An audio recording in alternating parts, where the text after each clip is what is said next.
안녕하세요. 새로운 한 달이 시작되는 아침입니다. 이번 한 달도 다들 건강하시고 또 평안한 한 달 되었으면 좋겠습니다. 우리 같이 사도신경으로 신앙을 고백하고요. 하나님께 예배를 드리겠습니다. 나는 전능하신 아버지 하나님, 천지의 창조주를 믿습니다. 나는 그의 유일하신 아들, 우리 주 예수 그리스도를 믿습니다. 그는 성령으로 잉태되어 동정녀 마리아에게서 나시고 본디오 빌라도에게 고난을 받아 십자가에 못 박혀 죽으시고 장사된 지 사흘 만에 죽은 자 가운데서 다시 살아나셨으며 하늘에 오르시어 전능하신 아버지 하나님 우편에 앉아 계시다가 거기로부터 살아있는 자와 죽은 자를 심판하러 오십니다. 나는 성령을 믿으며 거룩한 공교회와 성도의 교제와 죄를 용서받는 것과 몸의 부활과 영생을 믿습니다. 아멘. 우리 찬송 370장 같이 부르겠습니다. 370장입니다. 370장, 옛날 찬송가는 455장입니다. 370장 혹은 455장. 우리 1절, 2절, 3절 세 절을 부르고요. 같이 기도하겠습니다.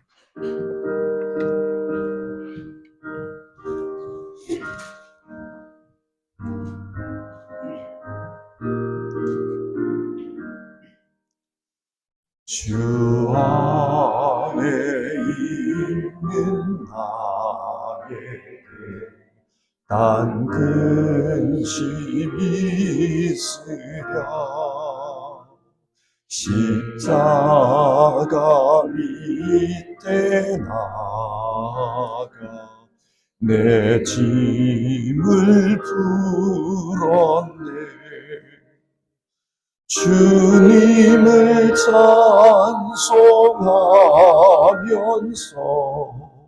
할렐루야 할렐루야 내 앞길 멀고 험해도 나 주님만 따라가리. 그 두려움이 변하여 내 기도 되었고 전날의 한숨 변하여 내 노래 되었네. 주님을 찬송하면서 할렐루야 할렐루야 내 앞길 멀고 험해도 나 주님만 따라가리. 내 주는 자비하셔서 늘 함께 계시고 내 궁핍함을 아시고 채워주시네. 주님을 찬송하면서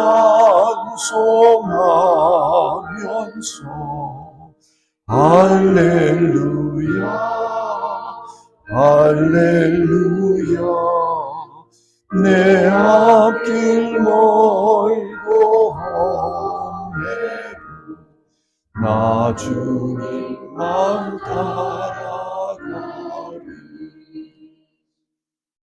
자, 우리 같이 기도하겠습니다.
오늘 아침에 살펴보실 성경 말씀은 민수기 17장의 말씀입니다.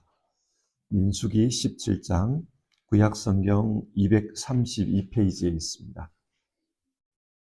232페이지 민수기 17장 1절부터 13절까지 우리 한 절씩 교독을 하겠습니다. 그리고 마지막 절 13절은 같이 읽겠습니다. 1절입니다. 주님께서 모세에게 말씀하셨다. 너는 이스라엘 자손에게 말하여 그들에게서 지팡이를 모아라. 각 종족별로 지팡이 하나씩, 곧 각 종족마다 한 지도자에게서 하나씩, 지팡이가 12개이다. 너는 각자의 이름을 그 지팡이 위에 써라. 레위의 지팡이 위에는 아론의 이름을 써라. 각 종족별로 우두머리마다 지팡이가 하나씩 있어야 하기 때문이다. 너는 그것을 너희 안에 그 전부계 앞에 두어라. 내가 택하는 바로 그 한 사람의 지팡이에서는 우미 돋아날 것이다. 너희를 거역하여 불평하는 이스라엘 자손의 불만을 내가 없애고야 말겠다. 모세가 이스라엘 자손에게 말하니 각 지도자마다 지팡이 하나씩을 그에게 주었다. 각 종족마다 한 지도자에게 지팡이가 하나씩이므로 지팡이는 12개였다. 아론의 지팡이도 그 지팡이들 가운데 있었다. 모세는 그 지팡이들을 증거의 장막 안 주님 앞에 놓았다. 이튿날이 되어서 모세가 증거의 장막 안으로 들어갔다. 레위 집안 아론의 지팡이에는 곰이 돋았을 뿐 아니라 싹이 나고 꽃이 피고 감 복숭아 열매까지 맺은 것이 아닌가. 모세는 모든 지팡이를 주 앞에서 이스라엘 자손 모두에게로 가지고 나왔다. 그들은 그것들을 보았다. 저마다 자신의 지팡이를 집어들었다. 주께서 모세에게 말씀하셨다.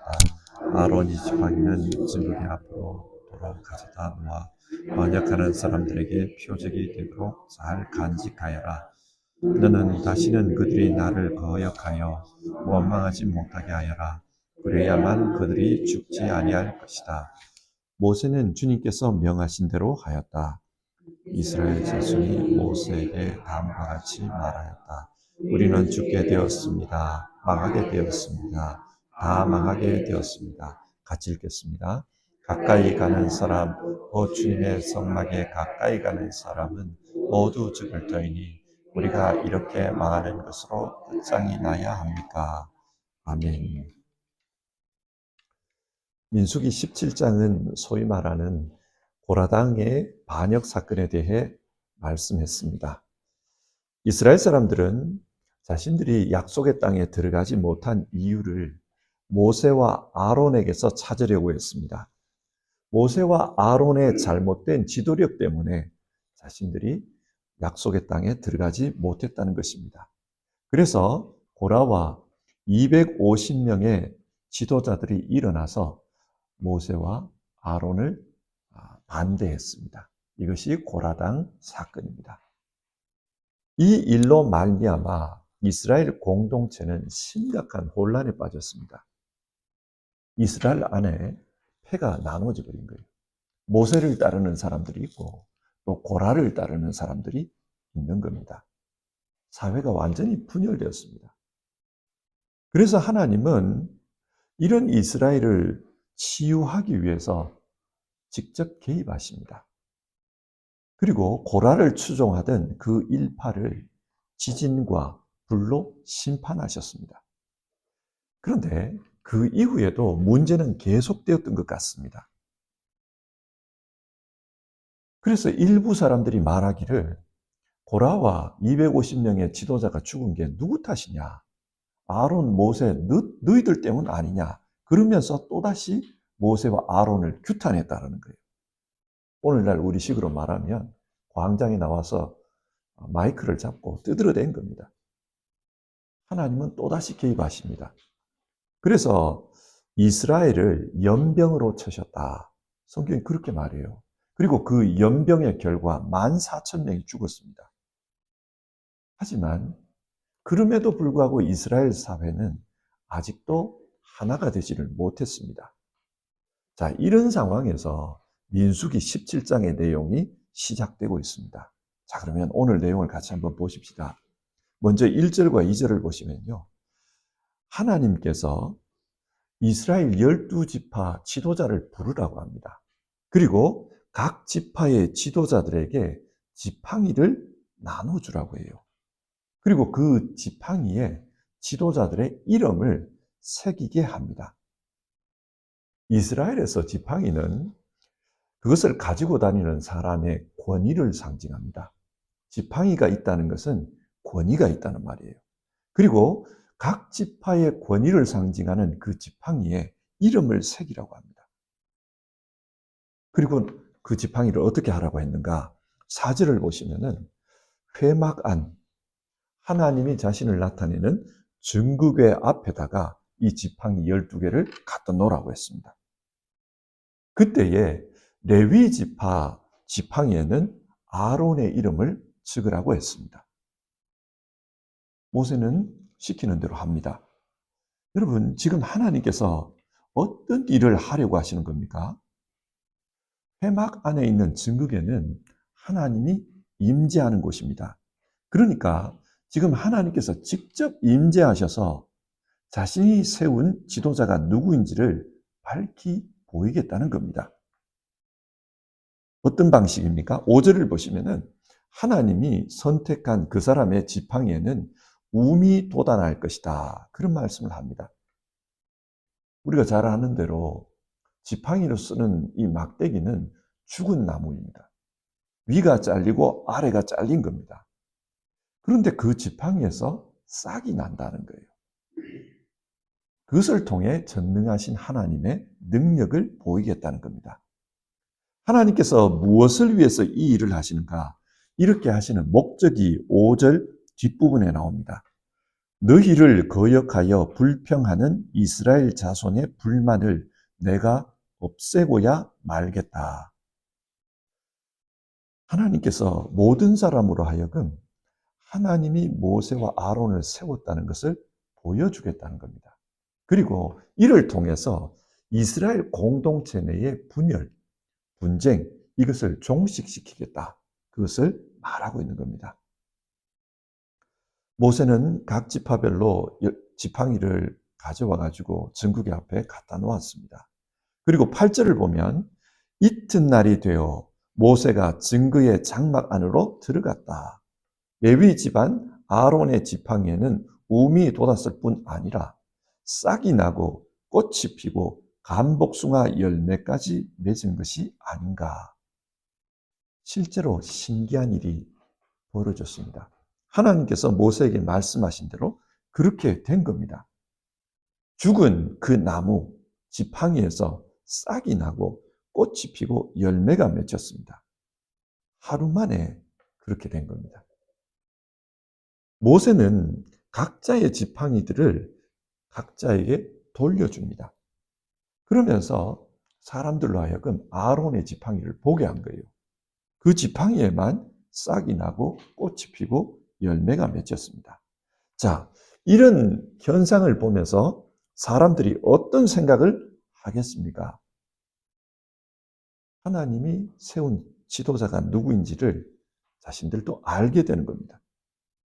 하나님은 이 일을 통해 이스라엘 내의 지도권의 문제, 그리고 공동체의 분열의 문제, 이걸 일단락하려고 하십니다. 그러면서 이런 말씀을 하십니다. 10절인데요. 주님께서 모세에게 말씀하셨다. 아론의 지팡이는 증거궤 앞으로 도로 가져다 놓아 반역하는 사람들에게 표적이 되도록 잘 간직하여라. 너는 다시는 그들이 나를 거역하여 원망하지 못하게 하여라. 그래야만 그들이 죽지 아니할 것이다. 다시는 이 지도권 문제로 공동체가 분란을 일으키는 일이 없도록 하라. 그런 내용입니다. 이게 오늘 우리가 읽었던 민수기 17장의 내용입니다. 자, 그렇다면 하나님은 이 민수기 17장을 통해서 우리에게 무엇을 교훈하는 겁니까? 두 가지를 살펴보겠습니다. 첫 번째는 하나님의 공동체는 하나님 자신이 직접 다스린다는 겁니다. 하나님이 사람을 세우고 그 사람을 통해서 하나님이 직접 다스리고 있다. 그것을 이 사건을 통해 보여주신 것입니다. 자, 여러분, 이 사건을 생각하면서 이런 질문을 한번 해봅시다. 하나님은 많고 많은 이스라엘 사람들 중에서 왜 모세와 아론을 지도자로 세운 것일까요? 모세는 혈통은 이스라엘 사람이지만 그 사람의 내면은 이방인 생각이 많아요. 왜냐? 이방인의 손에서 자랐습니다. 여기에서 자란 2세들을 한번 생각해 보십시오. 혈통은 한국 사람이에요. 그러나 이 땅에서 자라면 그 속 사람은 독일 사람입니다. 모세는 어릴 때, 젖 먹을 때 잠깐 어머니 요게벳의 손에 자라지만은 바로 그 이집트의 파라오의 딸, 공주의 아들로 입적이 됩니다. 공식적으로 자기 어머니가 그 이집트 공주예요. 그리고 왕궁에서 교육을 받습니다. 그러니까 이 사람은 사상적으로 이집트의 영향을 많이 받은 겁니다. 그뿐만이 아닙니다. 장성한 다음에 미디안에서 살았습니다. 미디안 제사장의 딸에게 장가를 들었습니다. 그러니까 그의 아내는 이방인이죠. 그리고 처가살이를 했기 때문에 장인의 영향을 많이 받을 수밖에 없었습니다. 장성한 다음에도 이방인의 영향을 받으면서 그렇게 산 겁니다. 하나님께서 이스라엘의 지도자로 왜 이런 모세를 선택했겠습니까? 순수 이스라엘, 히브리인 중에 히브리인을 선택하면 사람들 사이에서 문제가 적었을 거예요. 그런데 이방인의 손에서 자란 사람, 이방인과 함께 산 사람, 왜 이런 사람을 지도자로 선택한 겁니까? 성경은 특별한 이유를 소개하지 않습니다. 그저 하나님이 그 모세를 불렀다. 그 말씀만 나오는 거예요. 하나님의 주권적인 선택이었다는 말입니다. 그럼 아론은 어떻습니까? 아론의 인격이 훌륭하고 능력이 탁월해서 그래서 하나님이 아론을 선택한 것입니까? 그가 한 일을 성경이 기록한 것을 보면은 시내산 안에서 금송아지 우상을 만들 때 주동자였다는 거예요. 다른 이야기는 별로 소개를 안 하고 그 이야기를 소개하고 있습니다. 허물이 많은 사람이라는 말입니다. 그런데 왜 이런 아론을 대제사장으로 세우셨을까요? 그건 역시 하나님의 주권적인 선택이다. 그걸 말합니다. 그래서 오늘 본문이 우리에게 주는 교훈은 하나님은 자기의 주권으로 사람을 세우고 그 사람들을 통해서 하나님이 직접 이 공동체를 다스린다는 겁니다. 하나님의 공동체는 하나님이 다스립니다. 그러므로 우리는 하나님의 공동체 안에서 살아갈 때 하나님의 주권, 하나님이 이 공동체를 다스린다. 그걸 생각해야 돼요. 눈앞에 모세가 있고 아론이 있고 또 12지파 지도자들이 있고 사람이 있어도 이 공동체를 다스리는 건 사람이 아니라 하나님이다. 그것을 인식해야 된다는 겁니다. 신약 성경을 한번 보십시오. 하나님께서 교회 공동체를 세우십니다. 그때 교회 공동체의 지체로서 어떤 사람을 선택합니까? 에베소서 1장 4절입니다. 하나님은 세상 창조 전에 그리스도 안에서 우리를 택하시고, 여기서 우리라는 말이 나옵니다. 이 말은 이스라엘 사람뿐만 아니라 이방인도 소속되어 있는 겁니다. 에베소 교회 교인은 많은 사람들이 이방인이었습니다.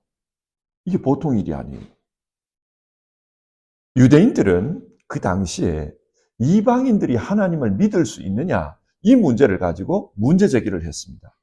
어떻게 아브라함의 후손이 아닌 사람들이 구원의 백성이 될 수 있느냐?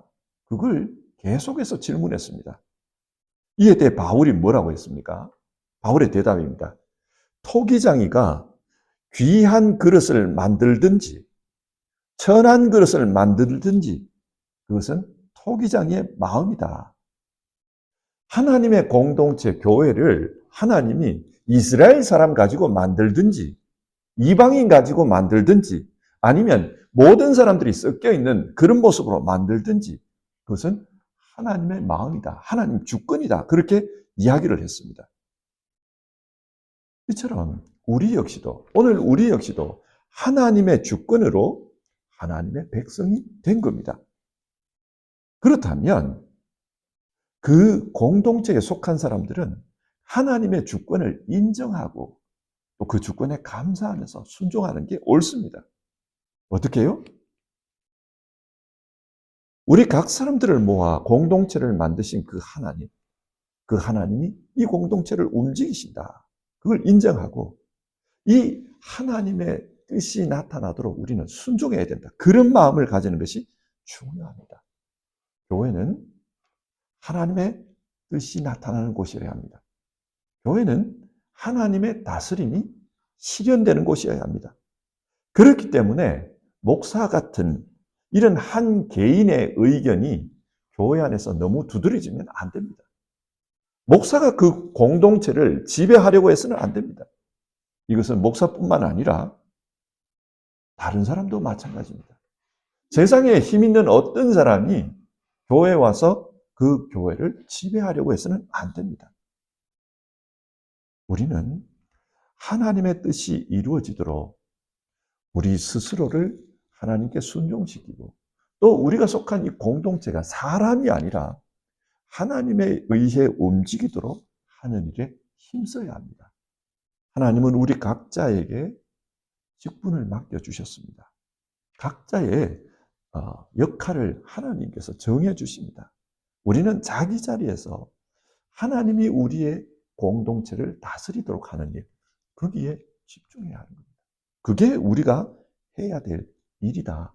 오늘 성경 이걸 말합니다. 고라처럼 하나님의 이 통치가 아니라 우리가 통치하겠다. 이 생각이 위험하다는 거예요. 그것을 오늘 성경이 보여줍니다. 두 번째로 오늘 본문이 주는 교훈은 하나님의 은혜를 알라는 것입니다. 하나님께서 지금 그 싹이 난 지팡이, 그 지팡이를 어떻게 하라고 합니까? 그 지팡이를 증거계 앞에 갖다 놓으라고 합니다. 증거계 앞에 보관을 해라. 그런데 신약 성경 히브리서 9장을 보면요. 이 지팡이는 나중에 증거계, 그 언약궤죠. 그 궤 안으로 들어온 것 같아요. 그래서 히브리서 9장 4절을 보면은 증거궤 안에 뭐가 있냐 그 이야기를 하면서 돌판 2개와 또 만나를 담은 금 항아리 그리고 아론의 쌍난 지팡이가 있다. 그 이야기를 하거든요. 언제인지는 모르겠습니다. 증거궤 앞에 두었던 그 지팡이가 증거궤 안으로 들어온 것 같습니다. 자, 이 사실을 통해서 성경이 교훈하려고 하는 바가 무엇입니까? 돌판 2개, 금 항아리, 그 만나를 담은 금 항아리, 그리고 아론의 쌍난 지팡이. 요 3가지 물건은 공통점이 있습니다. 그 공통점이 뭡니까? 첫 번째는 하나님 앞에 불순종한 것을 상징하는 물건이라는 겁니다. 만나를 생각해 보십시오. 그 만나가 내릴 때 이스라엘 백성들은 우리를 죽이려고 여기로 데려왔느냐? 잘 먹고 잘 살던 이집트에서 이 광야로 데리고 나와가지고 우리를 굶어 죽일 생각이냐? 그러면서 모세와 아론을 대적했고 하나님께 불평했습니다. 그래서 만나가 내린 거예요. 불평의 상징입니다. 돌판은 어떻습니까? 첫 번째 돌판은 금송아지 사건 때문에 모세가 깨어버렸어요. 하나님 앞에 우상 숭배하는 이런 백성들에게 무슨 언약이냐? 그러면서 그걸 깨버린 겁니다. 그리고 하나님 앞에 회개한 이후에 다시 받은 것이 두 번째 돌판이고 그 돌판을 이 언약궤 안에 넣어 놓은 겁니다. 그러니까 이 두 번째 돌판, 이 돌판은 불순종을 생각나게 하는 물건입니다. 그런 의미가 있어요. 그리고 이 쌍난 지팡이 역시 마찬가지 아닙니까? 오늘 보면은 이것도 반역 사건과 연관이 있어요. 그런데 이 물건들은 또 다른 공통점이 있습니다. 그게 뭡니까? 하나님께서 이런 불순종과 불평을 덮어주셨다라는 거예요. 이스라엘은 이 물건들을 증거궤 안에 보관했는데 이 증거궤는 덮개가 있습니다. 덮개. 증거궤에 덮개가 있어요. 그리고 그 덮개 위에 그 두 천사를 조각해 놓은 그게 있는데 거기가 하나님이 임재하는 자리라고 그러지 않습니까? 하나님이 임재하셔서 이스라엘에게 은혜를 베풀어 주신다. 그래서 성경을 보면 시은좌라는 단어가 나옵니다. 베풀시, 은혜, 은, 자리, 좌. 하나님께서 그 자리에서 우리에게 은혜를 베풀어 주신다. 그런 뜻이죠. 하나님은 이렇게 반역한 자기 백성들을 덮어버렸어요. 덮어버리고 그 반역의 물건들이 보이지 않도록 하십니다. 이게 하나님의 은혜입니다. 하나님은 어디에 임재를 하시느냐? 우리의 온갖 죄와 허물이 있는 그 자리를 덮어버리시고 그 위에 임재하셔서 우리에게 은혜를 주신다는 말입니다. 여기에 하나님의 영광이 나타납니다. 로마서 3장 24절과 25절에 이런 말씀이 기록되어 있습니다. 그러나 사람은 그리스도 예수 안에서 얻는 구원으로 말미암아 하나님의 은혜로 값없이 의롭다는 선고를 받았습니다. 하나님께서 이 예수를 속죄 제물로 내주셨습니다. 이 구절을 보면은 속죄 제물이라는 단어가 나옵니다. 이 말을 헬라어로 기록할 때는 힐라스테리온이라는 단어로 기록해 놨습니다. 근데 이 힐라스테리온이라는 단어가 원래 뭘 가리키냐? 이 언약궤의 덮개를 가리켜요. 이 언약궤의 덮개가 힐라스테리온입니다. 쉬운 자를 가리켜요. 그러니까 예수 그리스도를 속죄제물로 주셨습니다. 이 말은 예수 그리스도가 우리의 죄와 반역을 덮어주시는 그 언약궤의 덮개입니다. 그 말입니다. 하나님은 이런 십자가의 예수 그리스도, 이분을 통해서 하나님 자신의 영광을 나타내는 겁니다.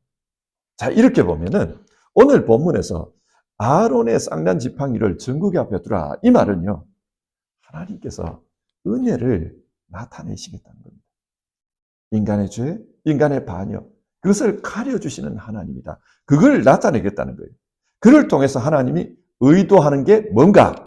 오늘 본문을 보면 이 아론의 쌍난 지팡이에 감 복숭아 나무 열매가 열렸다. 8절에 그게 나와요. 감 복숭아 나무, 사실은 이게 아몬드 나무예요.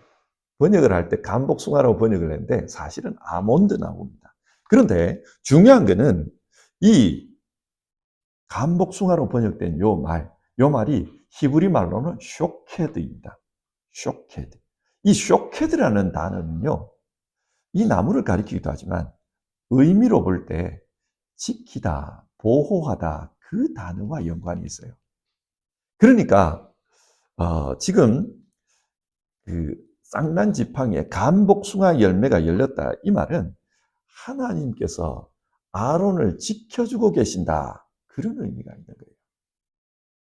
여러분, 성경을 읽다 보면 아론은 대제사장으로 자격이 없어요.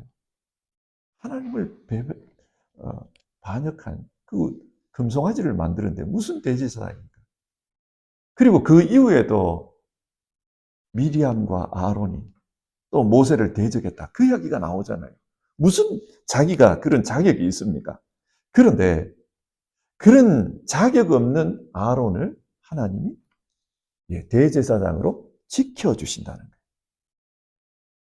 자, 이 말씀을 오늘 우리에게 한번 적용을 해보십시오.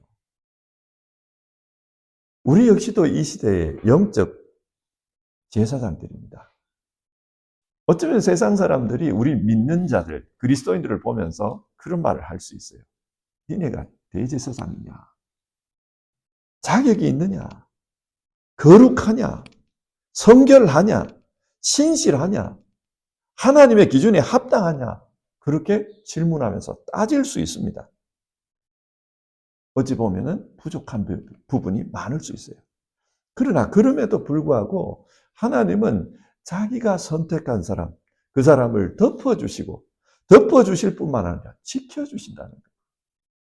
그게 하나님의 약속입니다. 예수님은 십자가의 보혈로 깨끗게 된 그 사람을 덮어주실 뿐만 아니라 그 사람을 지켜주십니다. 그래서 하나님 나라에서 영적 제사장으로 살라고 우리에게 그걸 말하지 않습니까? 이게 하나님의 은혜입니다. 그래서 오늘 본문은 우리에게 하나님은 은혜를 베푸시는 분이다. 반역한 자기 백성들, 그들도 백성이기 때문에 은혜를 베푸시는 분이다. 그걸 우리에게 보여주는 겁니다. 그래서 이스라엘 이 공동체가 하나가 될 수 있는 겁니다. 자, 말씀을 정리하겠습니다. 하나님은 지금 지도권 문제로 분열되고 분쟁하고 서로 싸우는 그 혼란스러운 이스라엘 공동체에 개입을 하셨습니다. 그리고 하나님의 은혜로 내가 이 공동체를 다스리고 있다. 그걸 보여주신과 동시에 하나님의 은혜로 그 공동체가 하나 되게 하십니다. 그래서 오늘 우리는 이 본문을 읽으면서 하나님의 공동체에서는 하나님의 주권을 바라보는 게 중요하다. 사람 보지 말고 하나님이 다스리신다. 하나님 통치가 나타나도록 이 공동체를 우리가 인도하는 게 중요하다. 그걸 생각해야 된다. 또 하나는 우리는 하나님의 은혜 속에서 살아가는 사람입니다. 은혜 속에서 하나님 덮어주시고 지켜주시고 그래서 영적 대제사장으로 살게 하시고 그 은혜로 살아가는 곳이 이곳이다. 그걸 기억해야 된다는 거예요. 그렇게 될 때 이 공동체는 하나가 됩니다. 여러분, 오늘 우리가 이 말씀을 읽으면서 우리도 하나님의 공동체에 소속된 사람이니까 하나님의 주권을 인정하면서 살겠습니다. 하나님의 은혜를 기억하면서 살겠습니다.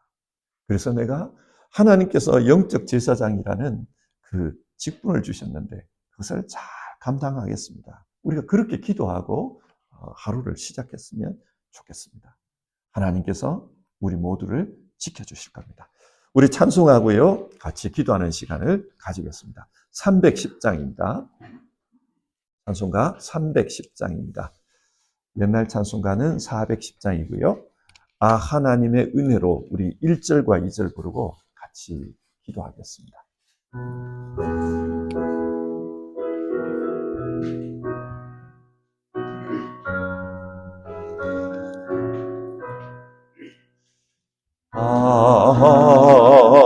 하나님의 은혜로 있을 데 없는 자 왜 구속하여 주는지 난 알 수 없도다.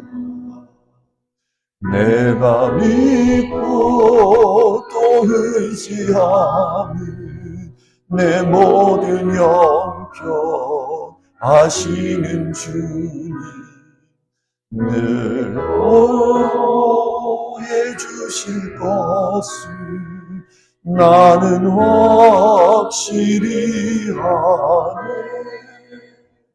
왜 내게 굳센 믿음과 또 모든 주셔서 내 마음이 항상 편한지 난 알 수 없고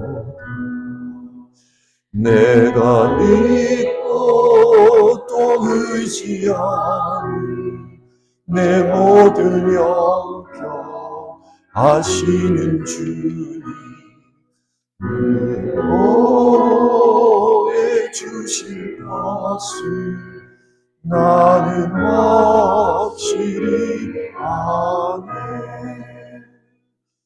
자, 오늘 말씀 생각하면서 우리 기도하는 시간 가지겠습니다. 먼저 우리 개인들이 하나님 공동체의 사람으로서 하나님의 통치를 인정하며 살게 하옵소서. 사람 보기 전에 하나님이 이 공동체 다스린다는 그것 인정하며 살게 하옵소서.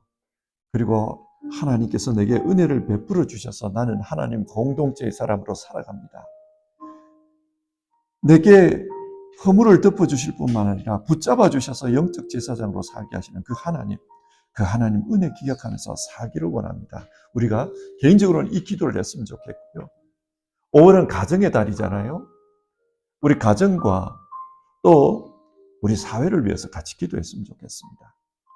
하나님, 우리 가정이 온전히 하나 될 수 있게 도와주십시오. 이 가정이 하나님이 다스리시는 하나님의 공동체라는 생각으로 그렇게 살 수 있게 도와주십시오. 그리고 하나님의 덮어주심과 하나님의 은혜 속에서 하나님 우리 가정이 하나 될 수 있게 도와주십시오. 그렇게 기도했으면 좋겠습니다.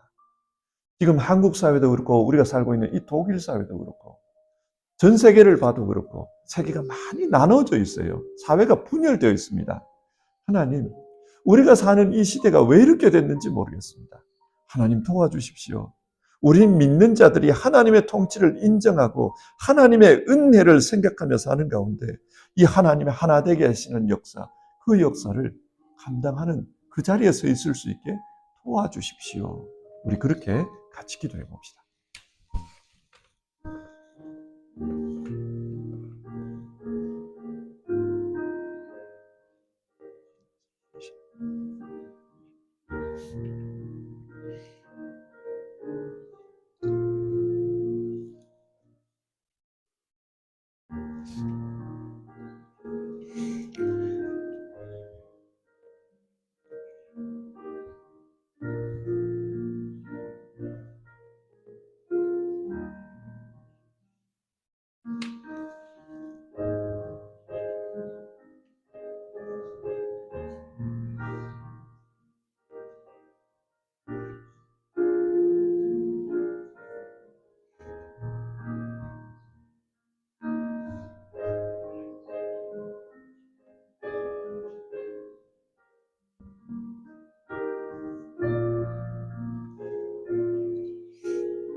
하나님, 오늘 하나님께서 하나님의 공동체에 개입하셔서 그 분열된 공동체를 하나로 싸매으시는 그 이야기를 우리가 말씀으로 살펴보았습니다.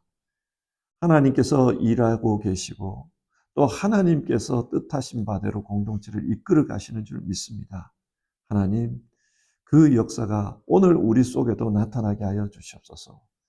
간절히 기도드립니다. 하나님, 가정이 하나 되게 하여 주시옵소서. 가정이 정말 하나님의 통치 가운데 또 하나님의 은혜 가운데 하나 될 수 있도록 역사해 주시옵소서. 하나님, 우리 한국과 또 우리가 살고 있는 이 독일, 또 우리가 바라보고 있는 이 전 세계가 참으로 많은 그런 분열의 상황 속에 있습니다. 분쟁하는 상황 속에 있습니다. 이 세상이 하나 될 수 있도록 주님 도와주시옵소서.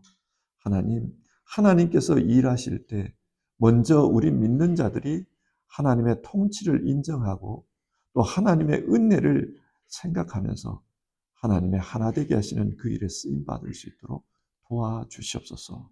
올 한 달을 시작하면서 주님 말씀 붙들고 기도하며 시작합니다.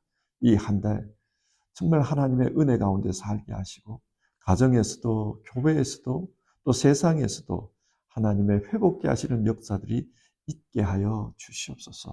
하나님의 은혜를 생각합니다.